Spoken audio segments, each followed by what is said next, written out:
proyecto Pensador 21, de su trayectoria en el sector del libro y finalmente pues del proyecto de la izquierda reaccionaria, que es su primer título en esta nueva andadura editorial.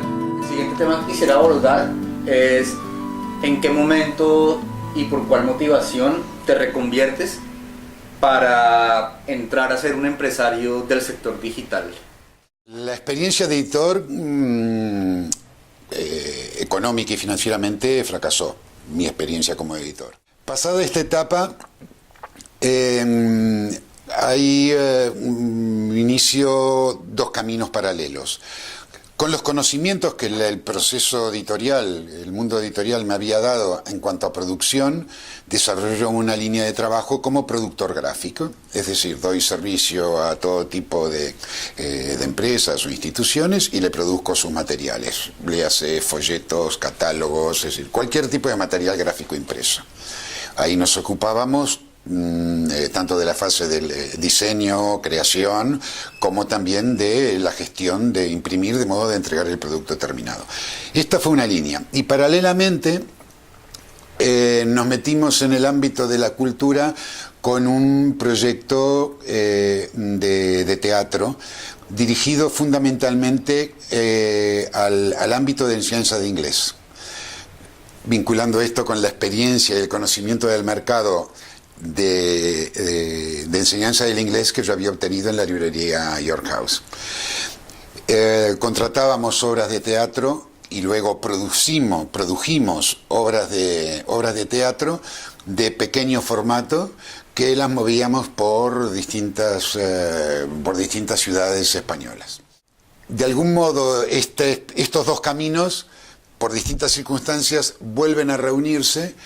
Y a medida que decrecía el ámbito de la producción gráfica y que por distintas razones también lo de las producciones teatrales se empezó a hacer muy complicado, es que decidimos dar el paso a Internet y a convertirnos en productores virtuales, es decir, empezamos a trabajar en el desarrollo y creación de páginas web, etc. Esto ya nos lanza de lleno al mundo de Internet, al mundo de la programación, al mundo de la comunicación y se abre el camino que nos ha traído hasta hoy.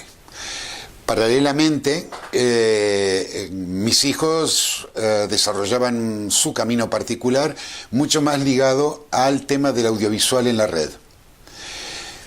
Inevitablemente era un camino paralelo que teníamos muchos puntos de contacto y de encuentro, de manera que avanzamos juntos hasta que finalmente en el año 2006 decidimos fusionarnos en una sola empresa que es actualmente Pensódromo, donde integramos ahí, digamos, todos los elementos: producción de web, programaciones, desarrollos, audiovisual en línea, etcétera. Es decir, en ese momento, evidentemente, YouTube no había tenido la expansión que tiene hoy día y en ese momento el audiovisual en línea era todavía una novedad.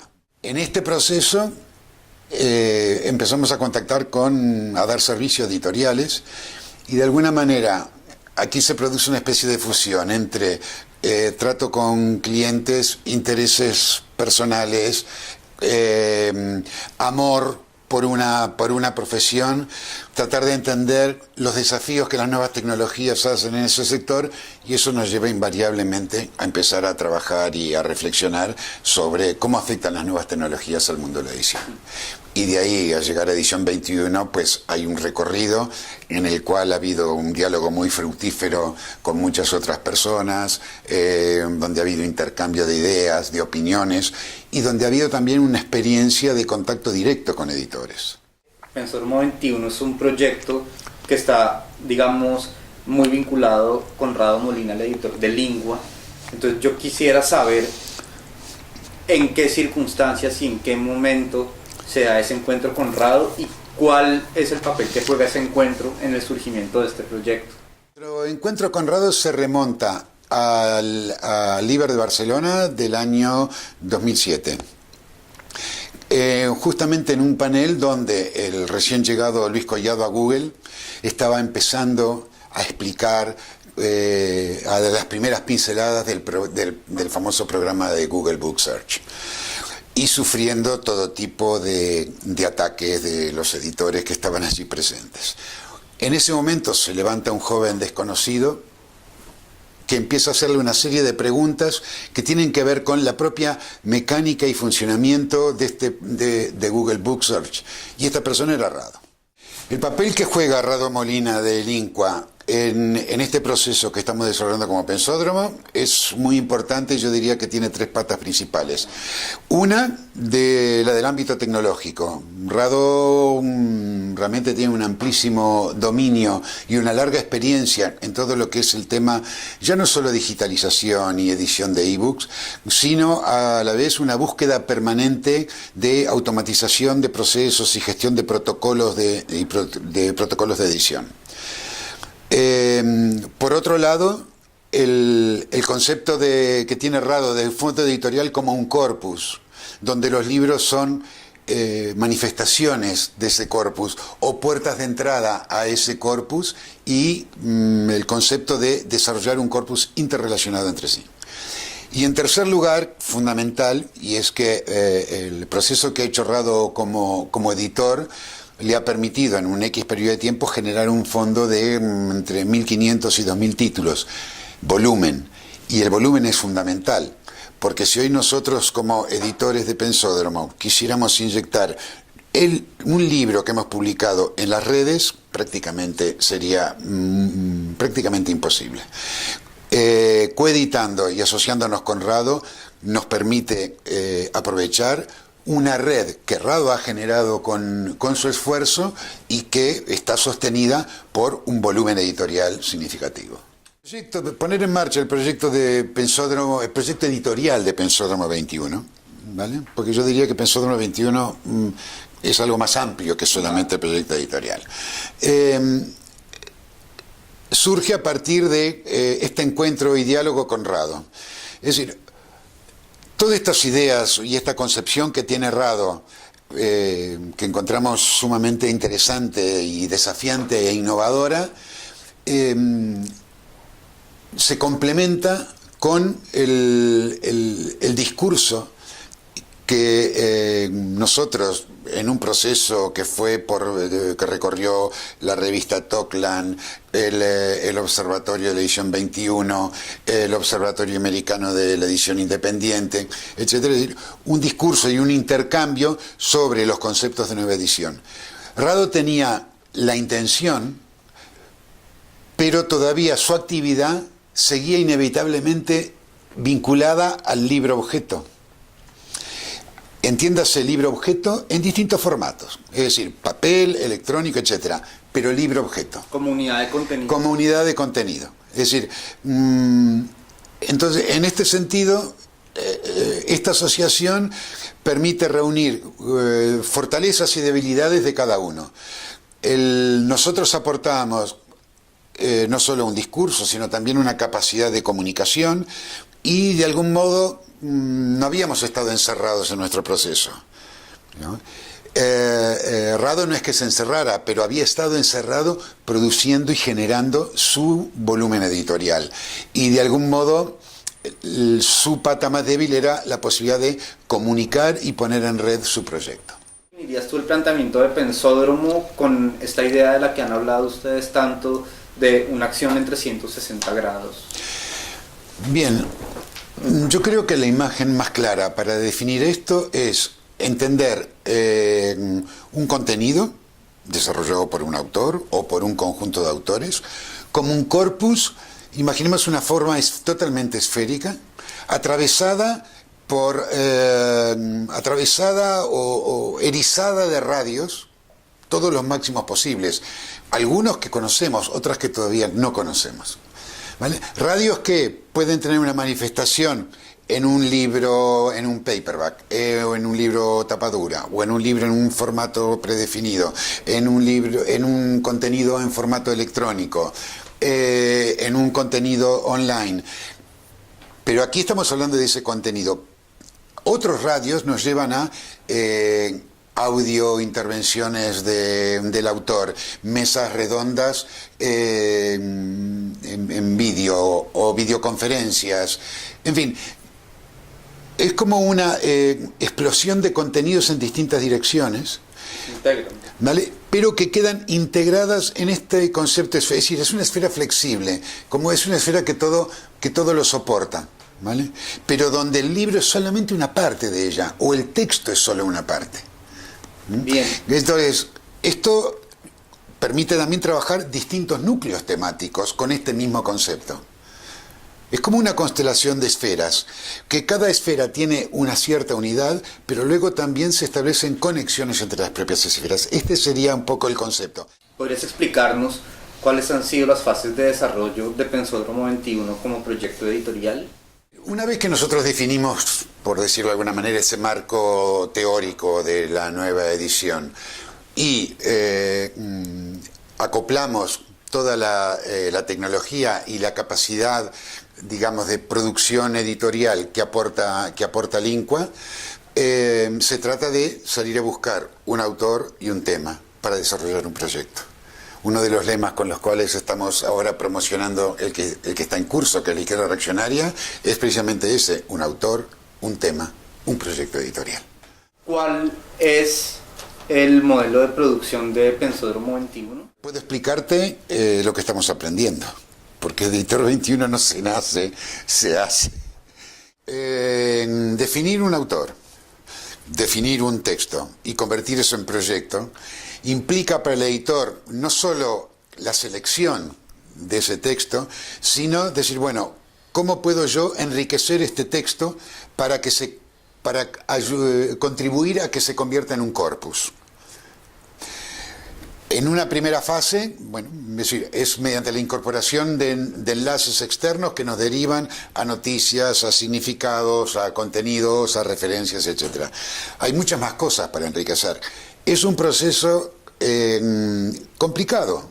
No es tan fácil agregarlos, porque por otro lado hay que decir que los programas de edición no están en óptimas condiciones para editar un texto que está muy enriquecido, ¿no? Esta ha sido por lo menos nuestra experiencia. ¿Y el modelo de negocio en el que se sustenta este modelo de producción, cuál es? Bueno, yo diría que no es un modelo de negocio, sino que hay varios modelos de negocio. Cuando este concepto esférico de 360 grados, cuando decíamos que hay radios que disparan en distintas direcciones, cada radio podría ser un modelo de negocio diferente. Evidentemente, por ejemplo, es decir, el modelo de negocio que implica la publicación en criterios de print on demand es un tipo de modelo de negocio distinto al de generar ediciones electrónicas que se inyectan en una X cantidad de plataformas. Ese es otro modelo de negocio. Son otros parámetros, son otros porcentajes, varían los derechos de autor en el caso de que los haya. Por otro lado, artículos relacionados, conferencias, audioconferencias, cada una tiene su modelo de negocio particular. Es decir que yo diría que no nos agobia tanto definir ese modelo, sino poner en marcha esos modelos y luego poder contar la historia. Es decir, estamos descubriendo, estamos aprendiendo y estamos muy preocupados e interesados en medir al máximo posible para luego poder explicar la experiencia. Queremos poder decir, esta ha sido nuestra experiencia. La estrategia de comunicación, promoción y marketing de este proyecto, que sabemos que en este momento de explosión de contenidos, de sobreabundancia de oferta editorial, es clave para que un proyecto tenga visibilidad. Diríamos que la estrategia clásica de las editoriales todavía hoy en su mayor parte están centradas en la promoción, marketing y venta de un producto. Por lo tanto, todas las herramientas que se generan, incluso las herramientas que se dan a través de Internet, están enfocadas a la venta de ese producto. Nosotros lo pensamos y lo conseguimos de otra manera, y nuestro referente sigue siendo el manifiesto Cluetrain. El mercado son conversaciones. Por lo tanto, el énfasis principal está en contribuir a generar un espacio de conversación en torno a ese tema que definíamos antes, y este va a ser el que va a ir dando forma al propio proyecto editorial. Para ello nos servimos de todas las herramientas existentes, pero no hacemos una especie de replicado. Es decir, publico en el blog una cosa y automáticamente esa cosa se publica en Facebook, en Twitter o en cualquier otra red social. Consideramos que cada red tiene sus peculiaridades, responde a un público diferente. Por lo tanto, tratamos de personalizar para el proyecto qué comunicamos a través de cada uno de ellos. Evidentemente hay espacios que se tocan. Hay gente que forman parte de la red que estamos construyendo, por ejemplo, en Facebook, y también de la red que estamos construyendo en Twitter, o de la red que construimos a partir del propio sitio web del proyecto. Es decir, hay evidentemente coincidencias, pero procuramos diferenciar ese tipo de mensajes para incentivar. Es una herramienta de conversación, pero el canal define mucho el tipo de conversación que se establece. No es lo mismo la conversación que se da en Facebook que la que se da en Twitter. Me atrevería a decir que el sello editorial ya no es tan definitorio en este tipo de modelo. Hay que descubrirlo. Estamos dando pasos hacia ello. ¿De qué manera, entonces, se están involucrando los distintos actores de la cadena de valor en este proyecto? ¿Y qué se espera? ¿Cuál se espera que sea el rol que jueguen estos actores? Me gustaría introducir un matiz en tu pregunta. En edición 21 ya no hablamos de cadenas de valor, sino de redes de valor. La cadena son eslabones, enganchados, bastante rígidos, uno detrás del otro. El concepto de red es mucho más esférico. Y allí, es decir, los actores juegan un papel. El autor es un actor que juega un papel. El editor es un actor que juega un papel. El lector es un factor que juega un papel. Los otros integrantes, actores de la antigua cadena de valor, tendrán que ir descubriendo qué papel juegan en estas nuevas redes de valor. No hay todavía, por así decir, un mapa, un recorrido estandarizado, no hay un protocolo. Aquí se están descubriendo. Por ejemplo, vamos a tener reuniones con un distribuidor a ver de qué manera él participa de esta red. Pues habrá que definirlo y tendremos que conversarlo. Es decir, ya no son los canales de toda la vida. Es decir, hay que generar, es decir, hay que construir esta red. Y aquí cada uno de los actores deberá reflexionar sobre qué valor está decidido a aportar a esta nueva red. Porque lo que está claro es que lo que no genera valor genera pérdidas. Y por lo tanto es posible que haya un proceso doloroso para muchos actores que no estén dispuestos a reflexionar sobre cómo se van a integrar en las nuevas redes de valor. Haciendo un balance de lo que ha sido el desarrollo de esta experiencia, ¿cuáles han sido los obstáculos con los que se han encontrado a la hora de poner en marcha Pensódromo 21 como proyecto editorial? Bueno, empezar a desarrollar este proyecto ha sido como dejar la tribuna y pasar a jugar el partido al campo. Es un proceso complicado porque es un proceso de aprendizaje. Uno recibe muchas patadas en ese proceso, comete muchos errores, tiene que volver atrás, va aprendiendo de eso y trata de ir generando un cierto protocolo que nos haga la vida un poquito más fácil en el futuro.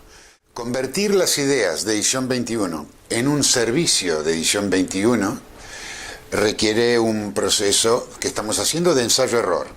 Y esperamos que de algún modo nuestra experiencia luego al contarla pues pueda, es decir, nos interesa socializar porque creemos que puede ser útil a otros editores que se puedan estar enfrentando a las mismas problemáticas. Pero problemas de toda índole, incluso problemas prácticos, desde que, como mencionaba, el programa no soporta incorporar 4.000 enlaces y peta. O que las inyecciones en las plataformas no son inmediatas, inyecto y aquí están. A veces pasan varios días. Claro, estamos hablando de plataformas, macro plataformas. Amazon es una macro plataforma. Tienes un proceso para inyectar un contenido, perfecto, pero pasan 2, 3, 4, 5 días y el contenido no se publica. Y si hay un error y luego hay que corregirlo, pues ponle 3, 4 días más. Son problemas prácticos a los cuales nos enfrentamos, y de todo esto es fundamental ir construyendo y definiendo un protocolo para no volver a repetir los mismos errores que ya hemos cometido.